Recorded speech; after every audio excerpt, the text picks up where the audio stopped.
Sibiyake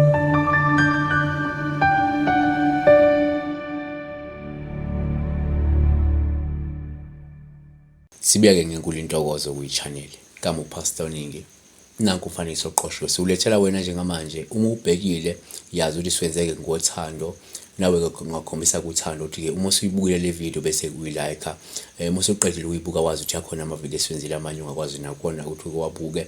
Sibonga nje ukuthi uyinikeze ithuba lokuthi ubheke lo mfanekiso. Miningi eminye esiyenzile ungakwazi ukuthi uyivakashele. Igama kuPastor WeNingi. uNkulunkulu make akubusise, uNkulunkulu make akusikelele ihambe nawe indlela yonke. Konke okwenzayo empilweni kuphumelele. uTiboho la Tebogo records ukuthi kusho ukuthini uphupha udlala amakhadi nomuntu wakini osashona. Yes, ke sakhuluma ngomuntu owashona ukuthi as long as ubona umuntu wakini owashona esesibene sifanele lesikahle ekhombisa ukwenama ekuthakasela lowo muntu lowo uvela njengesimo sethongo, futhi sokukhona inguquko ezingahle zize kuwena empilweni nezingcono noma ezinhle.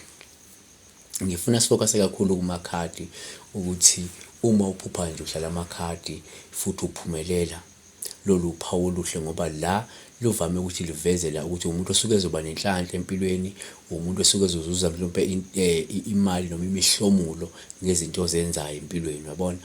Kanti okwesibili singakusho ukuthi uma uphupha la uzibona udlala amakhadi futhi uphumelela ngesikhathi wadlala, lolu phawu luhle nalo ngoba lubika ukuthi zonke inhlelo nazo kanye nezifiso mhlawumbe ezithinta ikusasa lakho zizofezeka noma zingaseyifezeka, yabona.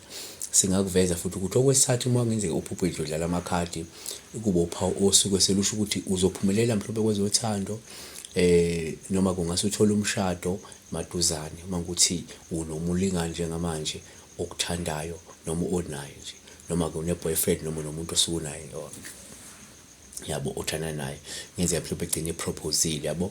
Okunye okungenzeka.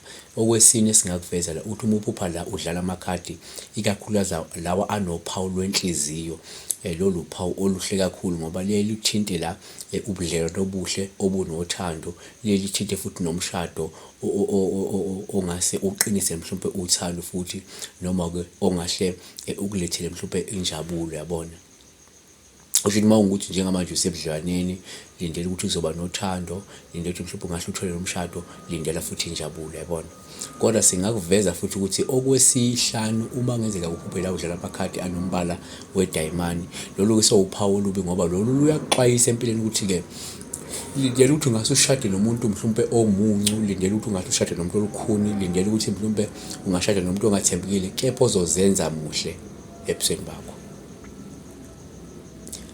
Ngenzeka uzoshada nomuntu owuntamo olukhuni, kodwa-ke ekhuluma nawe ekhulumela lesulimo, eveze afisha ama-true colors wakhe. Asiphethe masithi-ke uma uphupha la ubuka nje umuntu noma ngathi ubukela umuntu uyadlala amakhadi, lolu phawu usuke selusho ukuthi wena kunamathuba ukuthi ungahle wenza inzuzo noma-ke uthole umhlomulo ngokukhwabanisa, yabona.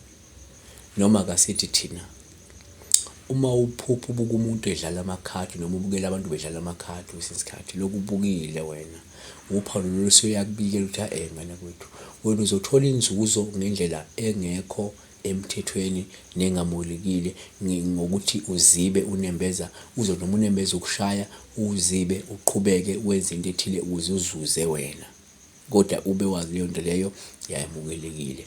Siyabonga kakhulu.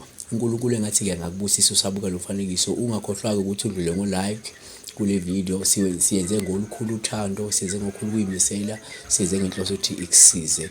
Sicela ukhombisa uthando, ulike le video. May God bless you.